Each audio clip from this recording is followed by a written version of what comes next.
Yo, what's up, everybody? Welcome to the Just Arrival podcast. We're live. We're on YouTube right now. We haven't done this in a minute. I'm Aaron, the Texas fan. That's my boy DJ Abcool, the Colts fan. We're back after a week episode, and we're back to talk about our week one picks, about each of our games. With how they went, how if they went bad, if they went good.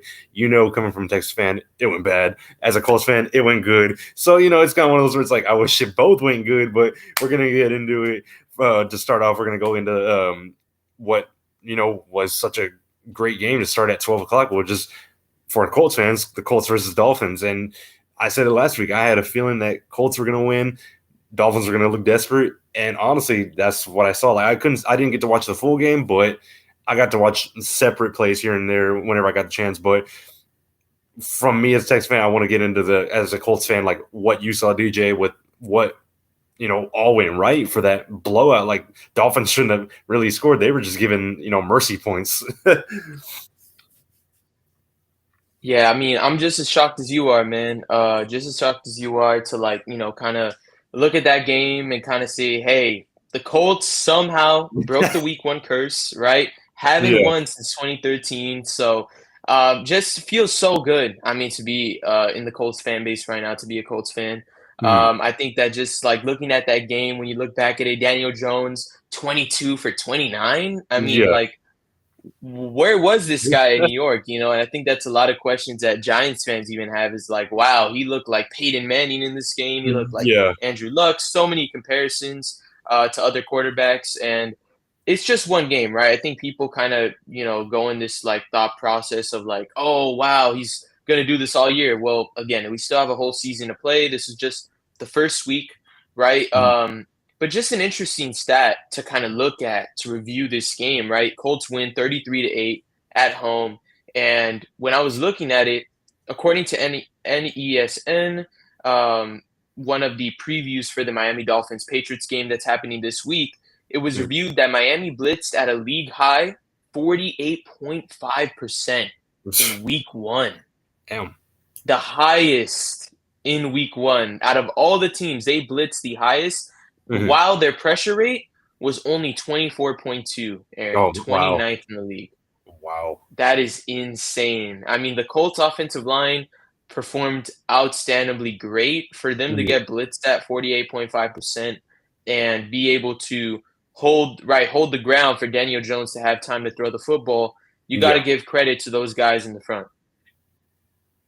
Oh, yeah, yeah. And, we talked about it with nobody really knew how Dolphins defense was going to look because they got rid of Jalen Ramsey. Yeah, they got Minka, but Minka's already up there in age as well. Minka's been good in his career, but he hasn't been like that elite safety. But Exactly. having a safety isn't going to help the cornerbacks, as we said last week. They needed to keep Ramsey as that veteran corner, but they decided to move on. They kind of depleted their defense throughout the offseason because they're in that mode of they don't know what they're doing. They don't know the team that they are. And that's what turned out on Sunday. Their defense didn't hold Daniel Jones. Like, to me, I was like, this isn't Daniel Jones that I seen last year with the Giants. This is somebody else. And I had a feeling that all seemed that he would look good for y'all. But I mean, yeah, it's only one game, but still in this one game, it's like, damn, I didn't expect this.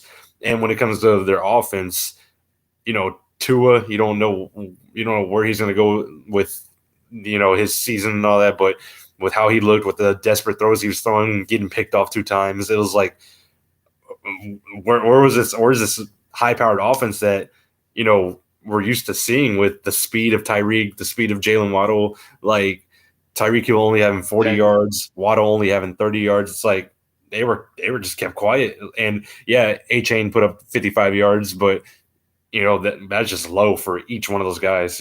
So Colts did their thing against a team like that, and I know I submitted my hot take to JEW. I've honestly said, like, thought about it all off season. Mike McDaniels is going to be the first one fired, first coach fired.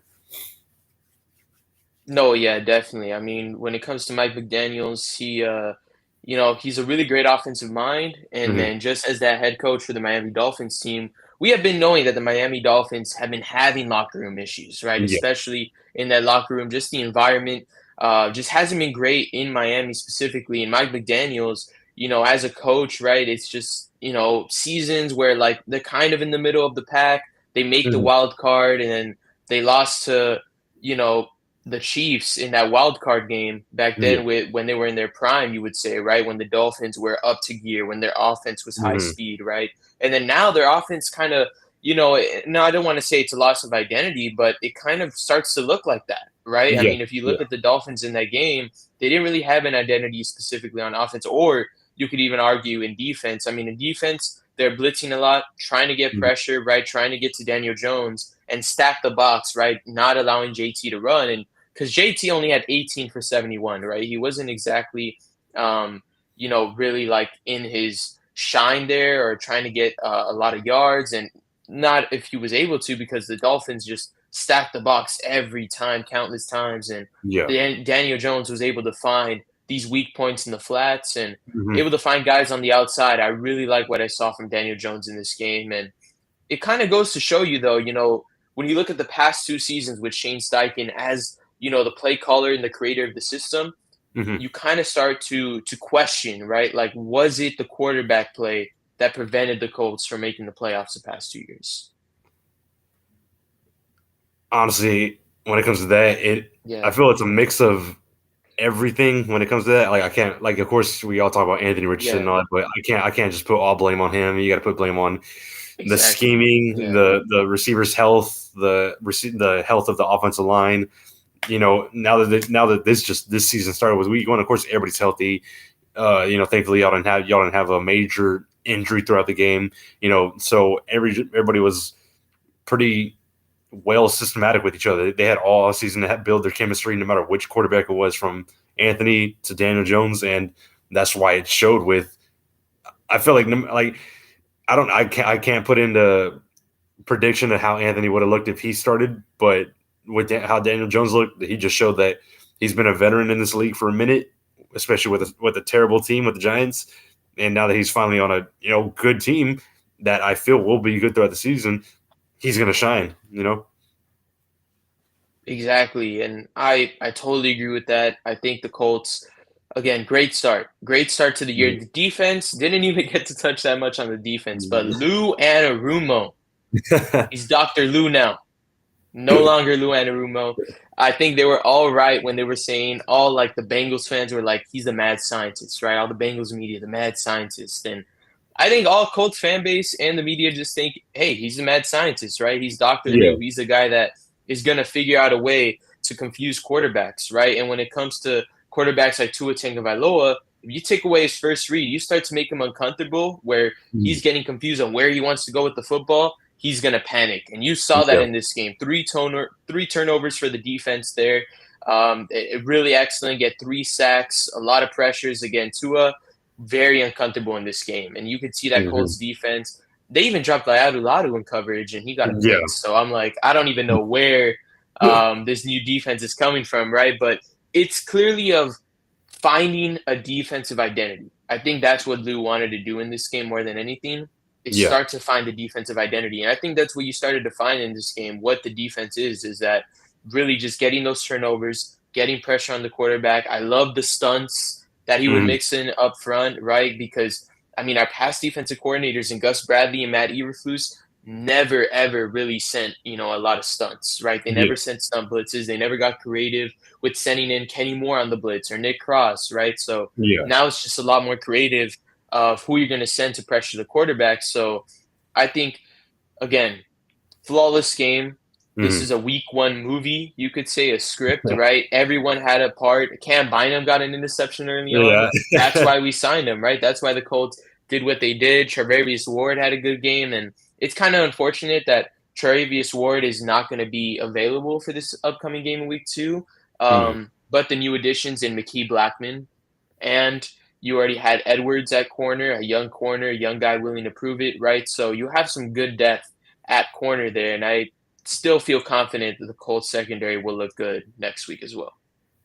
Yeah, and then moving on next week, you'll play the Broncos, and I'm not gonna lie, I I think I don't know if I like Yeah, put my thoughts on your game when you made your prediction, but if I did, I'm changing next week's game to a win for y'all. I'm not gonna lie. Like, no, not next week. Tomorrow. I Next week. Yeah, next week. was all thinking it's like the Like, week wait right a minute. It is now. tomorrow. No, because I'm making my pick with Yeah. y'all winning tomorrow because with how the Broncos looked. I mean, yes, it's week one. Yeah, I understand that, but with how the Broncos looked with week one against the Tennessee Titans, Tennessee is Yeah. a lost team. They don't know who they are right now, especially new coaching and everything. But Bo Nix didn't look like he had it in him in week one like he did in the end of the season last year. He had 2 picks, only 1 touchdown, 176 yards. So Tennessee, kept him quiet. But compared Colts defense to Tennessee's defense, I'll pick Colts defense. And if Colts can make him look like that, the way he looked last week, or even a little bit worse, Colts can get that W.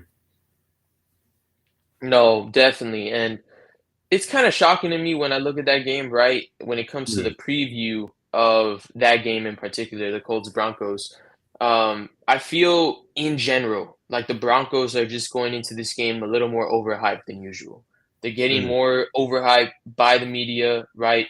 By the analysts. I just think that just the overhype, right? Just, oh, Bo Nix, he just had one bad game. He's going to bounce back this game. Or it's more about Sean Payton. If anything, the points that are being made are more about Sean Payton, RJ Harvey, the running back they got over there, right? The young guy that's going to pop out. They got JK at running back as well. But when I look at that offense in particular in the Broncos, the Titans defense had a great game plan going in, right? They made Bo Nix uncomfortable. They got Yeah. turnovers. And when you really look at that game, and when I look at it, right, Bo Nix, obviously, he was only sacked once, but I mean, throwing those 2 interceptions, still getting pressured on a lot of these plays, I look at it and I'm like, I just think that there's still like, I don't know. It just feels like the Broncos, I don't know if they're the offense that I'm expecting them to be this year. I want to say Mm. they can.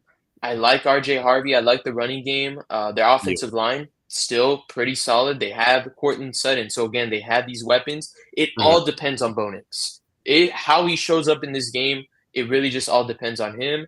I think Yeah. Lou Anarumo in this defense though can really make him uncomfortable. I mean, if you saw And Tua, he was yeah. uncomfortable a lot of the game, and Bo Nix, again, he's only a second-year quarterback, right? He's still getting Mm. used to the NFL, so I could see Lou mixing up a lot of stuff against Bo Nix. Yeah, and you're coming in with a lot of momentum, especially being not a high power team, but more of that social media team, where the media is going to hype them up because the media is not really looking Yeah, into who they really are. They're just looking at names like Tyreek, like Tua, Mike McDaniels. So, you're going to come into this game with a lot of momentum and you're playing at home. If you're playing in Denver, it might be a different story. Because yeah, it's such a tough exactly. stadium. But you're playing at home in Indianapolis. Bo Nix and Denver Broncos are coming, to y'all to your home. So, and I know the fans will be loud, especially after this momentum. So if this defense stays the same way, if Daniel Jones can hold his own, because Denver's defense, they look good. They kept Cam Ward and the Titans to only 12 points, but it honestly depends on keeping their defense out so much that they get exhausted, but keeping their offense quiet, just shutting them down. And honestly, that's how I see a W. And if I go with the score prediction, from seeing everything, I'll go 27-13. 27 to 30. Damn, wait, you're giving the Colts. That's a wide Like, margin. I feel like I'm the Colts Yeah, fan now. yeah, that's a wide margin. I mean, my score prediction's a little bit less, but I do want to go over one more thing, just like on the Colts offense, Yeah, right? Going back to that stat, you saw the Dolphins blitz 48.5%. yeah. In total, they only got one sack, Aaron. And the Oh, Dolphins pass rush as mm, well, when you look at them, they got Chop Robinson, they had Matthew Judon, they had yeah, Bradley Chubb, Jalen Phillips, monsters. Same as the Broncos, who have amazing guys on that front, right? yeah, And the Miami Dolphins only ended up with one sack. And I think that's what the media, what all these people fail to realize, especially in the media when it comes to just them predicting Denver, right? A lot of predictions going towards Denver. When you look at that, there's no points being made about how the Colts offensive line performed. And I yeah, think just because of that, the offensive line looks outstanding, right? Just not a lot of pressures. And I think that the running game with Jonathan Taylor, who Hmm. definitely wants to get revenge in this game. If you don't remember, last year, Jonathan Taylor dropped the ball right before entering the end zone, leading in the touchdown, not counting at all. So the Colts, instead of going up 20-7 Yeah. against the Broncos, they were just staying at 13-7, and then Broncos took off from there. Right, they were able to get momentum back. So the Colts, people tend to forget about that game. They see the 31-13, they're like, oh, it was a blowout. But in reality, Bo Nix threw like 3 interceptions that game. Right, he did not look good at all in that football Hmm. game. The defense is what saves the Broncos. So as long as the Colts don't turn over the football, I think Colts should have a light, easy game for them. I'm Hmm. going to have the Colts winning. I'm going to have it a little closer just because I respect the Broncos defense. I know what they have. They have DJ Jones, right? They Yeah. have Zach Allen. They have Jonathan Cooper, Alex Mingleton. Dre Greenlaw is not going to be there, but Alex No. Singleton, excuse me. Yeah. Dre Greenlaw is not going to be there, right? Oh my gosh. If Dre Greenlaw was here, it would be a whole different football game. I think Dre Greenlaw is a monster at stopping the run, so you're not going to have like the big run stopper in Dre Greenlaw. Mhm. But Nick Bonito, you have, again, amazing secondary. I'm going to Yeah. say the score is going to go ahead and be 21-15. I'm going to give it 21 Okay. to 15. I think Colts win in a tight game, but I think that would be my score prediction. I think Colts win this football game and go 2-0. Yeah. And when it comes to Denver's defense, as we were talking about, like, comparing them to the Dolphins defense, their secondary is completely better. Way, especially with Patrick Surtain, as the leader of their secondary. Honestly, it's just gonna come down to your offensive calling plays. Dan Jones. See if y'all can fit in some good zone run schemes or anything like that instead of having to pass the ball too much. Because I know Denver's gonna be looking at that. They saw how Dan Jones looked. They saw how your receivers looked, and they're gonna be ready for the pass game. So honestly, coming into this game, I think with y'all getting the W, I feel the MVP with the offensive side of the game will be that boy Warren. I feel he's going to go off tomorrow. I feel he will be the one Definitely. that And I goes think off. And I feel like that would be, if I was like a Broncos fan, I feel like that would be what I'm more worried about. Or if I Yeah, was, the Broncos defensive coordinator, Vance Joseph, that's what I would be worried about. Is more like, yeah, how are we going to cover Tyler Warren, right? This yeah. guy's a monster. He's literally, when I see him on the field, he just reminds me of another like Gronk, right? Rob Gronkowski, right? He's Mm, just so big, so athletic, could be a blocker. He could be on the screens. He could even run the football, like he could just do all these things, and it's just so fun to watch, right? I think Shane Steichen just loves play calling when he sees Tyler Warren on the field, and Daniel Jones mm, just has that tight end he can rely on, right? So it's going to be a great game. I think it's going to yeah. be a great game. But now we're going to go ahead and flip it over to Houston. We're going to do a review. Aaron wants to review the Rams game, week 1 in LA. Talk to me about what happened in Los Angeles. All right. This is my therapy. It all started when I was born. Ah, Oh man, I'm not gonna lie. yeah. Man, I hate 3 o'clock games. I really do. I hate waiting for them. So I was wasting time, cooking. I was doing this and that, waiting for 3 o'clock. And like as 3 o'clock got there, I just had this weird feeling. I was like, I can't tell if there's gonna be a good game or a bad game. Yeah.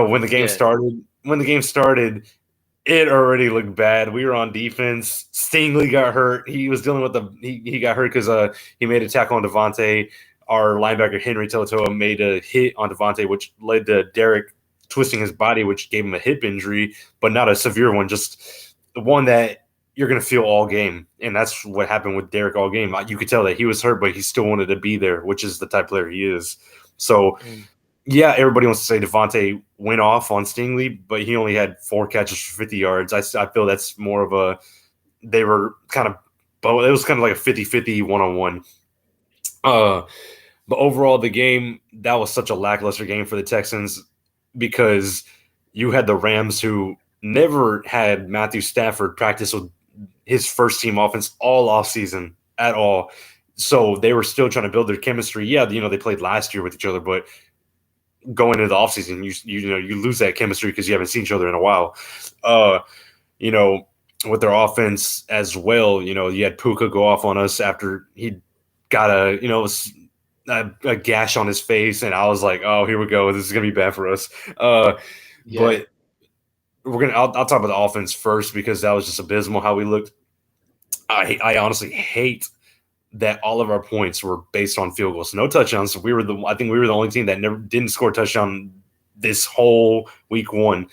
I hate that Tennessee, Jacksonville, everybody else Yeah. scored more points than us than we could have done, and that's what makes me mad. Yeah. Throughout the preseason, I was like, wow, this Nick Caley looks good as an OC. We had Graham Mertz look good. Davis Mills, Davis Mills. But Graham Mertz is a third string quarterback. He looked good under Nick Caley. Our first drive with CJ against the Panthers, preseason week 2, he looked good on the first drive. Each drive we had did not look good in this game. Like each drive was terrible. We took unnecessary. We had unnecessary. I think we had over 10 flags, 10 like undisciplined flags on the offense, including the defense, and it was just like, who is this team or how are we not ready? And it just didn't look like we were Yeah. ready. CJ looked just out of it. He didn't look like the quarterback he was. Everybody wants to play in the offensive line because there were pressures, but crazy enough, CJ was only sacked 3 times throughout the game. And people want to blame the offensive line, but throughout this whole week, CJ has been blaming himself, and as well as D'Amico, as well as Nick Casario, our GM. Everybody's been blaming CJ because he has been kind of unnecessarily running outside pocket behind, running outside instead of stepping up. So he took unnecessary sacks, which were 10-yard losses, 13-yard loss, 19-yard loss. And it was like, CJ, what are you doing? Step up in the pocket. You're not Michael Vick. You're not Lamar Jackson. You need to stop doing Yeah. this. Oh, I'm going to try to make the play longer than it should. Like there was one play I seen where he could have easily stepped up because his tackles swung around him, but he decided to step back, which is how he got sacked. And it was like, CJ, what are you doing? Please, you need to set yourself up for your awareness because that was terrible from you. The only person to me that looked good on offense was Nick Chubb. He had 13 carries for 60 yards. He looked good, but for some reason, dude, like I'm gonna go on a tangent right now. Nick Caley was trying to feed the ball to every running back. It's like, what are you doing? You have Nick Chubb looking good. Yeah. We have our rookie that we drafted, Woody Marks. We love him. He looks good. He looked, unnecessarily good for how he looked for his three attempts for only 5 yards, but he was the type where he was fighting for it, but he kept trying to use Dameon Pierce. He kept trying to use Dare Ogunbowale for the runs, and those two, they're third and fourth stringers. We need to stop using that. Dameon Pierce isn't as good as he was back in his rookie year. And then we're going to get into the receiving. Nico Collins only had 3 catches for 25 yards. That just makes me mad knowing that we didn't. And there was a play where CJ did not even look at Nico. Nico was wide open to where he could have just scored a touchdown. It looked like because he burnt his safety, he burnt his coverage, and CJ decided to just do a quick dump off to Dalton Schultz, and it was just bad. Our other receivers, Jaden Higgins, he looked nice, but Jaden Higgins did allow the first interception of the game because he caught it, and I forgot the cornerback's name, but he ripped it out of his hands to catch an interception. And Jalen Noel, he wasn't really used much. Dalton Schultz, he looked pretty good, and crazy enough, Dalton Schultz led the team in receiving, which is stupid to say. Cade Stover, he looked all right, but now we got the news a couple of days ago. Cade Stover broke his foot, so he's going to be out indefinitely for however long knows. Like I said, going to the offensive line, we're going to talk about offense first, and I'll take a break from that. We'll talk about the offensive line injuries, man. Jake Andrews went down. Jarrett Patterson, who has been starting for us all last season, so I was surprised that he wasn't the one starting. Him and CJ have a good chemistry, so I'm glad. I hate that Jake Andrews got hurt, but Jarrett Patterson moved in, did his job. We're gonna have Ed Ingram, our left guard, come in not tomorrow, on Monday night. But the thing I hated was our rookie Ariante Ursary. He was looking good, but the only reason he was looking bad because they rated his PFF. I forgot what the rating was, but they rated him pretty low because he struggled a bit. The only reason he struggled a bit was because for some reason Nick Caley and D'Amico Ryans kept moving Ariante left tackle to right tackle, left tackle during the game. It's like, what are you doing? You need to Oh no, move. that's yeah, You cannot be shuffling your offensive line during the game. They had Titus Howard moving from right guard to right tackle. Dude, it's like, this is just terrible. What we need to do is have Ariante at left, Titus at his pure, what we drafted him at right tackle, Ed Ingram, who they said been looking good. He's finally healthy, coming in Monday. Put him at left guard, right guard, possibly Juice Scruggs. I don't know who's going to be at right guard, and center Jarrett Patterson. But overall, to me, the offensive line did not look terrible, as everybody was saying. Everybody was all thinking all throughout the week with media and everything. They're like, oh, it's offensive line. No, it's just how the play turns out, which is based on CJ, based on Nick Caley. It's all overall the game, no matter from last week to Monday night, it's going to be all relied on the offense. And and the biggest play, I didn't even talk. The biggest play that lost us the game with Dare Agumbawale fumbling. You had on our final drive, defense got that fumble miraculously. I was like, wow, 2 minutes left of the game. Defense got us a fumble to drive. We were driving, and Nick Chubb was running the ball. I don't understand how you don't have Nick Chubb continue running the ball. We have 3 timeouts. There's like 2 minutes left. If you somehow try to pass the score, yeah. Rams still have timeouts to take the field. All they need is a field goal to either tie it if we get the 2-point conversion or win the game if we don't get the 2-point conversion. But we literally tried passing when we could have just kept running the ball because Nick Chubb was getting 10 yards, 9-yard rushes on that final drive. And Dare, I give the flower to him. He got, I believe it was a 17-yard run. And, it was like, okay, wow, that was good. Next play, they decided to do everybody outside CJ in shotgun by himself. You could have thrown to any receiver on a slant play like that, and they decided to give it to Dare. He caught it. Landman, rookie, the Rams linebacker, a good hit. He just knocked that ball out of Dare's hand. And when I saw that, I'm not going to lie, I was dead after that play. I was like dead-faced. I didn't know what to think. Everybody's high on Dare's only fumbled 2 times in his career. But, bro, Dare's has always been a third stringer or a backup special teamer. So I'm not even going to give Dare the flowers of, he's only fumbled 2 times. Like, he's never been the starter. So the only reason he's a starter for us is because Joe Mixon is hurt.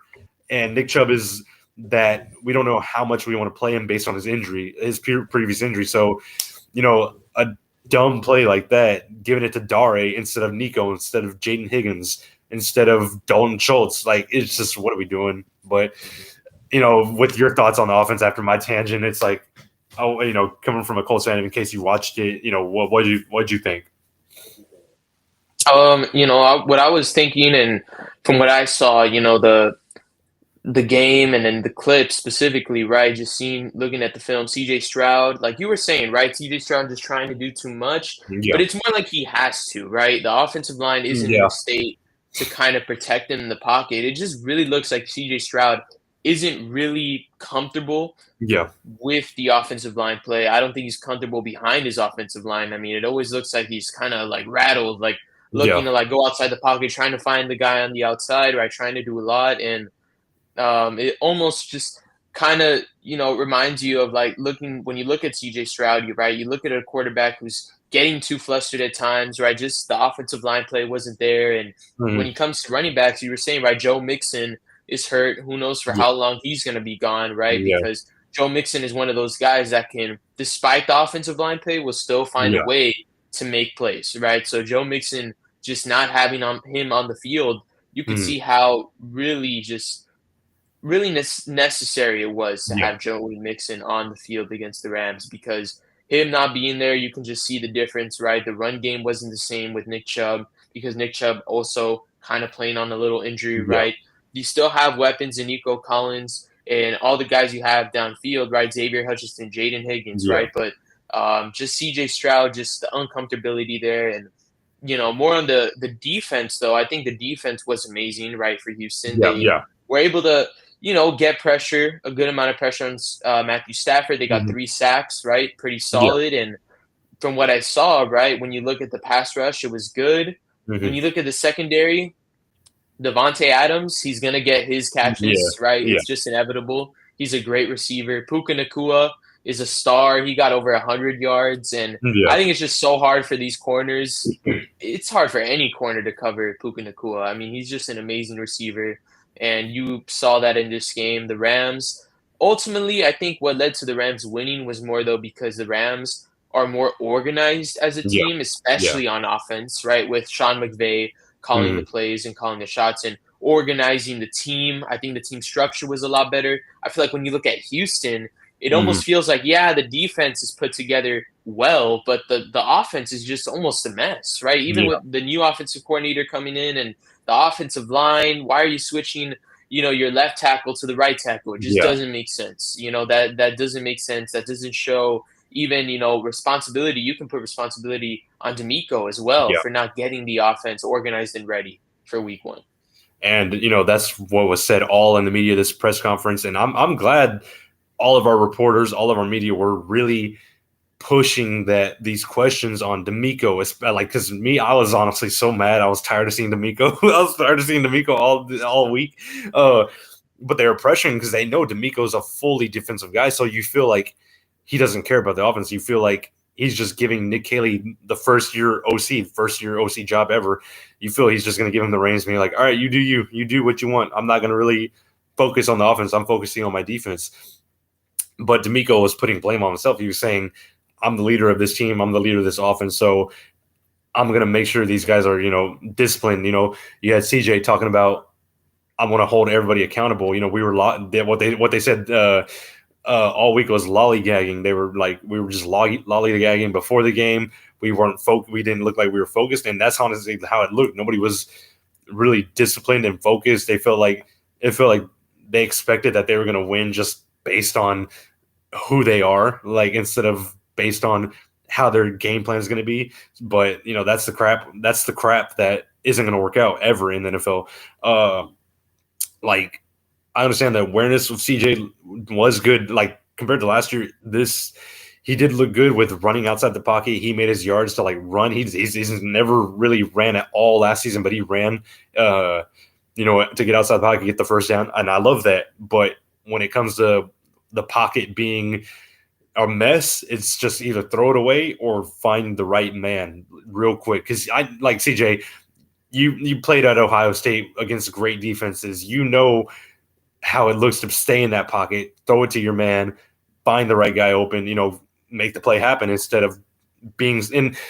I get it. Last year we had a terrible offensive line to where we didn't get much progression from the run compared to how we did last week. Like last week we looked good on the run, but honestly, I think it's CJ's having real bad trust issues from last year because of how the offensive line looks. So he's having some trust issues still now, but he's got to know that we're going to keep him up as much as we can this season because the offensive line looked better last week compared to honestly all last season from players like Laramie Tunzel false starting every second, them just not having the right energy, everything like that. And I feel coming into Monday night, we will target Nico Collins more. We will have Nick Chubb running more now that we've seen his legs are good to run.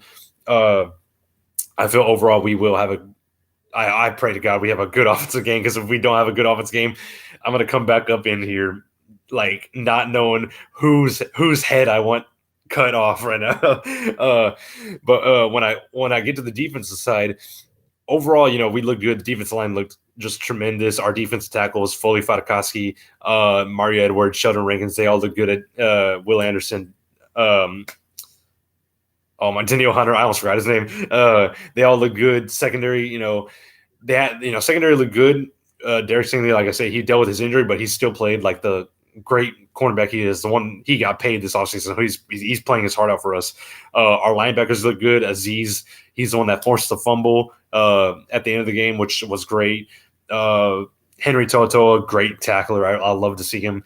EJ Speed, he had a decent game, but he did kill us with a situational play where Rams were trying to, hike the ball. They were doing the fake hike, and EJ Speed fell for it and got the neutral zone infraction. So I was kind of mad about that, but And it's just one of those where it's yeah, like new team. EJ Speed is just still kind of learning it, like getting into speed with that.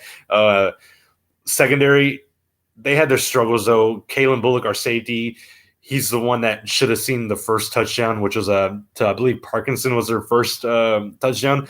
He should have been there, but his awareness with the field just looked bad. Um, the thing I hated the most was the reason Puka was getting he got 130 yards, 10 catches. The reason he got all those yards was because we had our box safety, Jalen Petrie, playing nickel against Puka. And we all know Jalen Petrie cannot cover for the life of him. He can only be in zone coverage as a box safety, not a man coverage. And Sean McVay Yeah. saw that. They attacked it with Puka.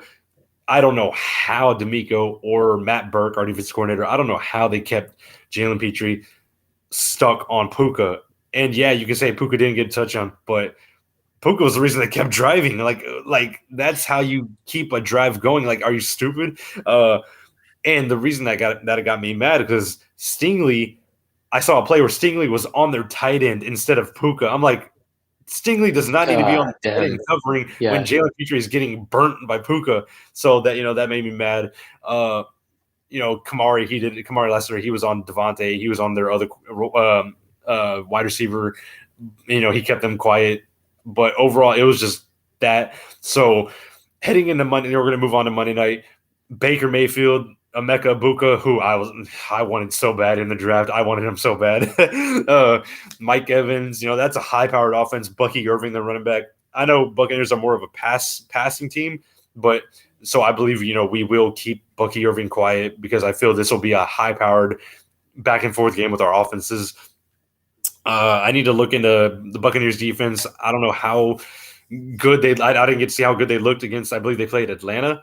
But with their offense, Baker is that type that he's going to just throw it. So I feel if we get him in, if we put the enough pressure on him, we will take some turnovers away. We will take some takeaways away.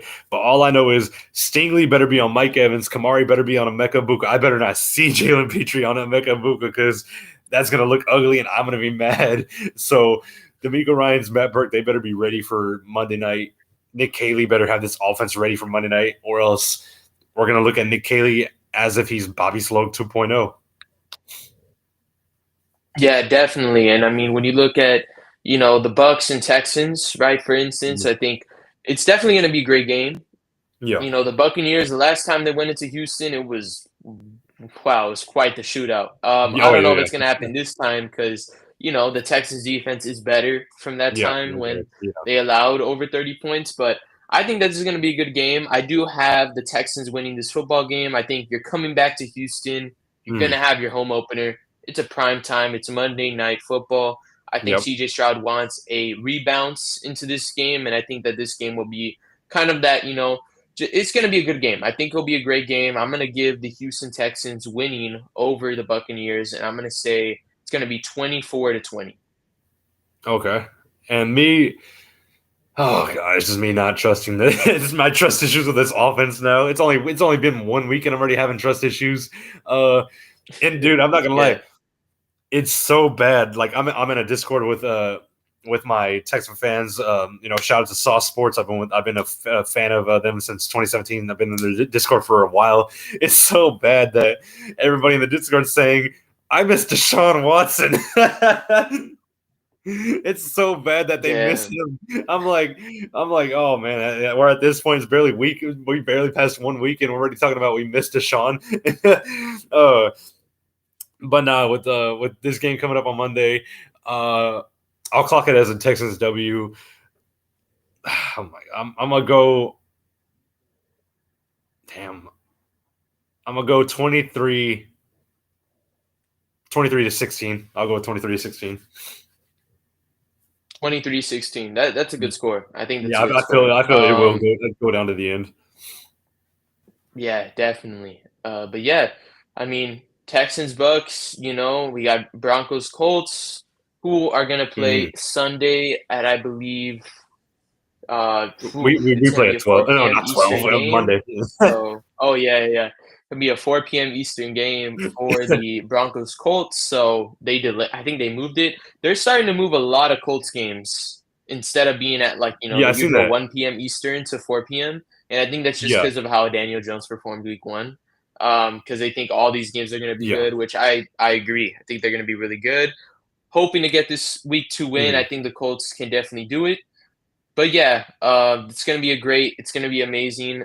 We could do the Mhm. prediction now for the Yeah. upcoming matches. So we have Sunday Night Football, right? So Sunday Night Football, Aaron, who do you have in Sunday Night Football, which is the Vikings and the Falcons? Oh, man, it's obvious. Man, I'm gonna go Vikings. Man, Vikings, dude. The JJ McCarthy looked, subpar at first, but when they came back against the Bears, dude, that their offense looked killer. I'm not gonna lie, like that. Like JJ McCarthy was, as soon as he got his confidence up, I was like, oh, this kid. Yeah, he won the championship with Michigan, but I'm like, all right, this kid's a baller with how he came back against the Bears in Chicago. It's like, okay, yeah. So I'm gonna go Vikings. Uh, now that we're talking about predictions, last week, getting last week, I went 4-1, right? Yeah, 4-1. I should be undefeated, but Cowboys should have won that game. That was a mess of a game, but I feel like Cowboys should have won that game.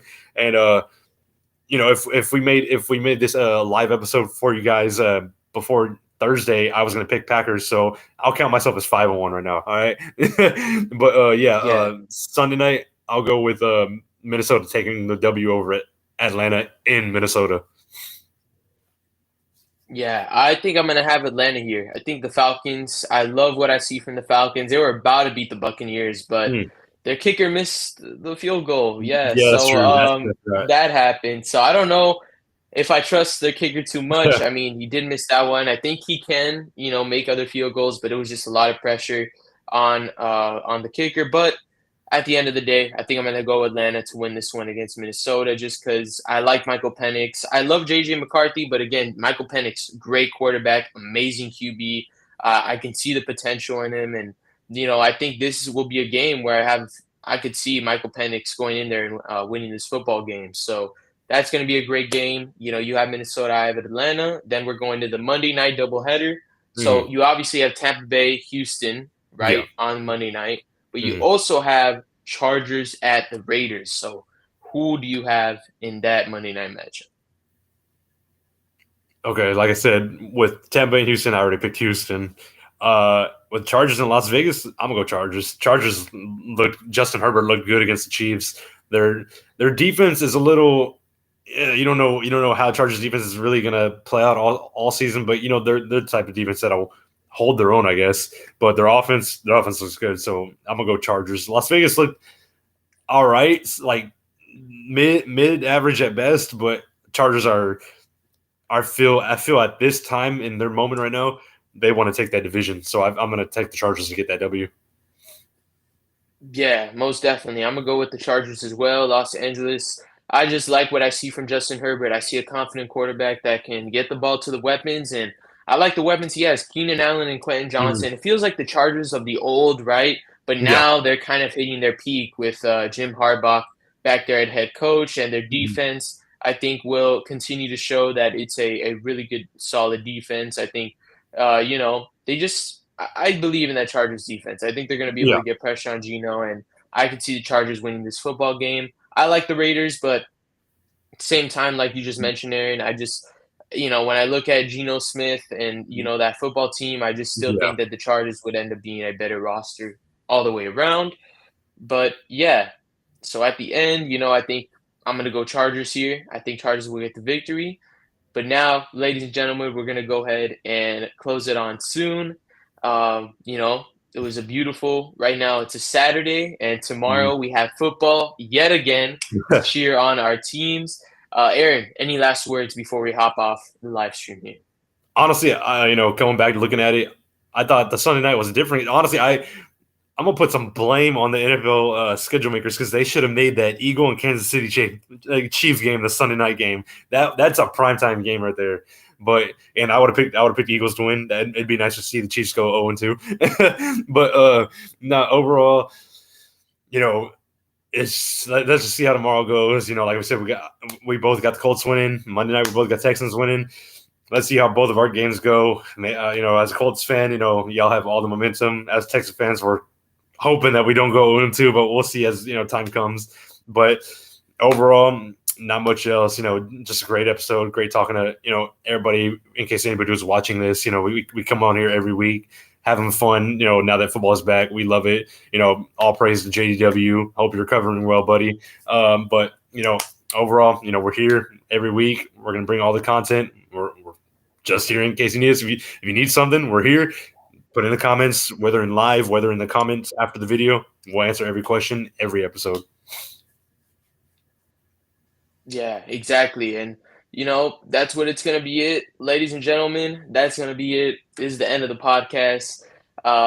Thank you all for joining. It's a beautiful, beautiful Saturday. Go out, go to the park, go explore before tomorrow, because tomorrow we're all gonna be almost having heart attacks, right? We're gonna be in panic mode the whole time. So just have that last moment of relaxation.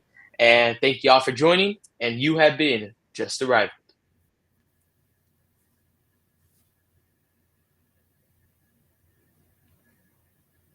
I really hope it ended. Yeah. I don't even know if JDW could end it though from here. Because it's not a recording, right? Wouldn't it be live? I don't know. I feel like it's still going. No, I'm not gonna. Should we just leave and come back? You think?